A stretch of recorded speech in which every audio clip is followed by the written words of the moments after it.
Seemed to keep falling from Boston. What did you notice anything about where they were getting the shots from? If you guys tried to adjust and how you tried to get back from it? I don't know. They just made a lot of shots in the first quarter. What was it, 46 to, what was the final score of the first quarter? Do you know? It's right here, probably. 39-17, maybe? Oh, shit. Sorry, TT. Yeah, that's a pretty bad quarter. Thought I was really bad to start the game. Missed some shots, had some turnovers. I got to be better, and we just got to come out of the gate a little hotter. For you, last night, a big ask just from a load standpoint, and then coming back. How do you find your legs in that second half and kind of get going and have the big quarter to get the team back into the game? We get the opportunity to, play the game we love almost every night. Unfortunately, sometimes it is, back-to-backs when you get in late, and but at the same time, you still get an opportunity to go, play the game you love. So you just find, some energy somewhere to, try to go compete at the highest level, and just wanted to give us an opportunity to, fight back into the game. How important is it for the team to be more process-driven than results-driven, and I guess where do you think this team is at in that kind of understanding that the results are great, but it's going to be the process that matters most? I think we talk about that a lot, as a group. The process doesn't always, result into wins right then, but in the long haul, if you stick to that process and you believe in the process, then, like I said, in the long haul, it'll be better for the group. It's frustrating when you are trust the process and you lose. But at the same time, you got to, understand that there's many more games and many more situations where the process is successful. You mentioned before the game. I'm surprised you landed the plane. I completely forgot what I was talking about. But anyways. JJ mentioned before the game, felt like you were going to see some coverage from Jordan Walsh. What stands out to him about a player? I don't know how familiar you are with his game and the way he's able to pressure the ball, but stood out about the impact he had on this game with that defensive pressure. Yeah, he just plays hard as crap. Every single possession, you don't take a possession off, and. His ability, his length, his athleticism, he's physically gifted, moves really well. So I could see him being, one of the best defenders in the league for many years to come. He made shots tonight. He's a good player. You guys have said either 11 or 12 different starting lineups through 22 games. Obviously, I'm sure there's a desire to build continuity with the group that you'll ride for the majority of the year, but is there any benefit, someone like you, the ball's in your hand a lot, having the actual on-court experience playing with different groups if you're going to be using them later on? Yeah, because you never know. In game situations, anything can happen. If we're fully healthy, I could go out there and get in foul trouble in the first quarter, or Luka get in foul trouble, Brian get in foul trouble, and getting these reps with these guys, and I would say we've had some weird lineups out there at times, just because of the situation that we've been in. But I feel like everybody's done a really good job of stepping up and playing hard and playing the right way. And I think, like I said, in some game down the road, something unfortunate's going to happen in a sense of in foul trouble or something like that, and you can roll out, a lineup, that we've seen, over these first 22 games. Just zooming out a little bit, as you started to see more of. In a tough night like this, it just doesn't matter what team he goes up against now, James. He is that guy that can get you 30 on any given night, even when it's a night like tonight. No, off night. Yeah, when things aren't going. Yeah. On an off night, I'd like to get 12, still maybe. 50%, you know what I mean? Yeah. But yeah, Gita, he's tough as nails. Tonight they were able to focus on Austin quite a bit. We didn't have as many options, but still, he's able to get to the line 17 times. That's, people don't look at his free throws a lot, but boy, he's one of the best at drawing fouls and getting to the line and creating opportunities for himself and his teammates. Historically, if you do the research, whatever sports reference, Elias, Sports Bureau, whatever you want to throw out, the best scorers in the history of the game have always been able to manipulate and get foul calls and get to the free throw line at the double-digit numbers. Used to be around 10, 11 maybe, were your high-number guys across the league, your all-stars, your all-NBA guys. Austin Reaves is getting to the free throw line at that rate, and that's what's allowing him to score so many points night in and night out. It's not just 6 or 7, 8 threes a night. It's 10, 12, 14 free throws plus 8 or 9 made shots, and he's doing it at an efficient level. Yeah, bottom line, none of us like losing, and you don't take home silver linings, but you also, as a coach, you know this too, Fish, and of course you, Big Game. Sometimes you got to look at positive and find things. And once I settled into that game and said, oh, okay, it's going to be a long night. I mean, watching you watch that game with me, like we just couldn't believe what was going on. They were hitting threes from absolutely everywhere. It was nice to see a guy like Thero get extended minutes. Nick Smith produce a little bit, and then a guy like Gabe Vincent. He got the volume tonight. He had 18 points. That's what the season is for. You know, the regular season, coaches and teammates are observing and watching all the little details and the small things that it's going to take in order to put a long season together of success. You know, who can be trusted in certain situations. Coaches are watching certain matchups. How did Gabe Vincent guard Derek White tonight, right? How did Thero cover Jaylen Brown in the 8 or 9 times that they were matched up? Can that be a guy if these two teams met in the finals?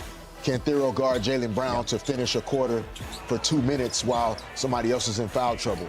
So all of these plays matter, and that's what you try to tell young guys. It matters whether you're up or down 30. Every possession goes on film. It's like something on your resume that you can't take off. That's why you just don't punt and take your guys out and never put them back in, right? You're down 29, James, in the first half. You could just mail that in and say, let's get ready for Philadelphia. But you got to see guys play. They made a little run in the third quarter to get it to 15, had to look at a 3 to get it to 12. That's what this game is about. You're going to get a beatdown on occasion, but how do you respond and how do you fight? Do you compete when you know you're up against it? Yeah, it's how you react, you know, and how you finish the game. You know, you're down 25. You know, there's going to be other games where you're down 15, 20 points. And, you know, it's good to see if you can chip away and maybe process something to get you back in the game. Lakers got it to 19. Yeah, 15. Okay, yeah. 15. So that's pretty good. And as far as, you know, coaches are always looking for something, especially for guys who don't get to play that often. You do want to see if they've been paying attention, if they follow instructions well, if they're able to, you know, execute. Those are valuable times that a lot of players don't get in real-time situations. So even though it was somewhat of a blowout, like Fish said, there are always little details that coaches are looking for to see if they can use you in the future. For sure. I mean, think about the Dodgers, for example, right? World Series champions. Throughout the course of that 161 games, 162 maybe, Dave Roberts. There were some struggling times. Yeah, but you're looking. Still. He's looking at who can I trust to get an out in the 8th inning of a big game, and you're watching those middle relievers and closers and different guys who can be a starter, who can be a middle reliever. All of that stuff is the same in the NBA. Coaches and teams and teammates are watching all of the little nuances throughout the course of the season. All right, guys, time to hear from Coach JJ Redick, brought to you by your Toyota dealers. The game going into the fourth. Yeah, look, expected score, we were down to it at halftime. Expected score, we won by 2. First half, we had the highest paint touch rate we've had in a half, I think, or one of the highest paint touch rates we've had. We've been one of the best non-rim paint 2 teams in the league. We shot 5 for 13 there. They blitzed us from 3, and in that first half, and you know we outscored them by 1 the last 3 quarters. Unfortunately, that's not how basketball works, and you end up losing the game by 21. So I thought our fight was good. And, you know, there was a lot of moments when we certainly could have broken, and we didn't. And it's a credit to our guys. Anything you saw from the threes that they were hitting? Did they just hit tough ones? Were you? Yeah, I mean, look, testing how you wanted? Jaylen Brown is a low 30% off the dribble 3-point shooter. He hits 3 threes in a row in the third quarter. Jordan Walsh, we were willing to live with, you know, his threes. We got to give up something. He hits 4 of them. We ended up getting a contest on 3 of them. So again, you got to be willing to live with certain things, and they made us pay. And you know, that's, you can talk about a game plan all you want, but you got to be able to figure out what you're willing to live with. And you know, we've obviously done that. They made us pay tonight. I was just curious about the expected score that you referenced. Is that an internal metric? You can find that anywhere. That's our internal metric. I mean, most teams have that. Some of the analytics stuff has that, but that's based on shot quality, that sort of thing. Yeah. Is that something you reference regularly, like game to game? We know what it is at halftime every game. Some of that is, we talk about scoring opportunity battle. We talk about expected score. Yeah. How do you think Gabe has kind of like progressed and looked since he got back from that injury? He missed a lot of time with that ankle injury, and now having him start for back-to-back games with Luka out. How do you think Gabe's kind of looked and progressed in this role? Just again, we've talked about trying to get him back into a rhythm that, he ended the season, the last 3-4 months, shooting the basketball really well, playing really high level for us, and started had a great preseason, and then gets hurt, I think in game 2, so, or game 3, whatever the Sacramento game was. So just trying to get him back in a rhythm, and when we're whole, that role could fluctuate for him in terms of playing time, but he's obviously got to play minutes, and it was good to see him make some shots tonight. JJ, you've talked a lot in your time here about divorcing process from results as much as possible. When your guys' results have been as good as they've been, and you have a night where the process was to standard, but the result isn't there, how much of your message to your team is centered around that? And did you center that on any specific people or players just to kind of reinforce that? We talked about it after the game. We talked about it at halftime, frankly.